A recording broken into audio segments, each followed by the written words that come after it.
আমি আমার হাজব্যান্ডকে বললাম সে যাতে আমাকে আর বাচ্চাদের আজকে কোথাও ঘুরতে নিয়ে যায়। আসলে তার অফিস ছুটি ছিল, এজন্য সে আমাদের আজকে দিয়াবাড়ি ঘুরতে নিয়ে যাচ্ছে। আমার ছেলেরা এর আগে কখনো দিয়াবাড়ি যায় নাই, এই প্রথম তাদের আমি দিয়াবাড়ি নিয়ে যাচ্ছি। দিয়াবাড়ি যাওয়ার সময় চারপাশের ভিউগুলো অনেক সুন্দর লাগছিল।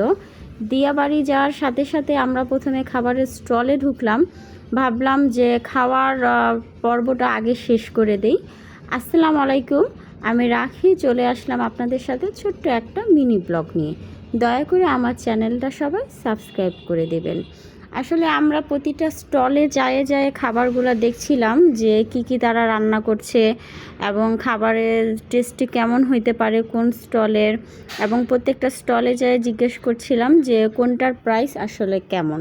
সবগুলো স্টলে ঘোরার পরে আমাদের মনে হলো যে এখান থেকে খাবার খেলে হয়তো বা টেস্টটা বেশি লাগবে, তাই আমরা এখানে কাঁকড়া, হাঁসের মাংস আর রুটি আর চাপটি অর্ডার করলাম। আসলে এখানকার খাবার অনেক টেস্ট ছিল, আমাদের কাছে খেয়ে অনেক ভালো লাগছে।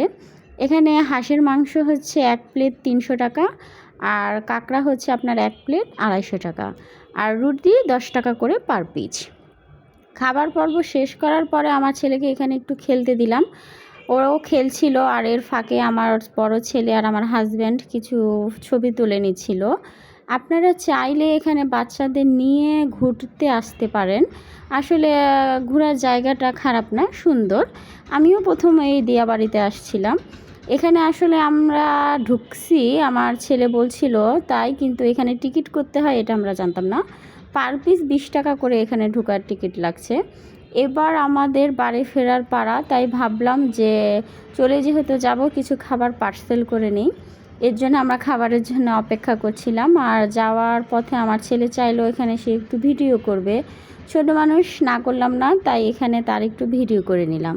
আজকে এই পর্যন্ত, অন্য একদিন দেখা হবে অন্য একটা ব্লগ নিয়ে।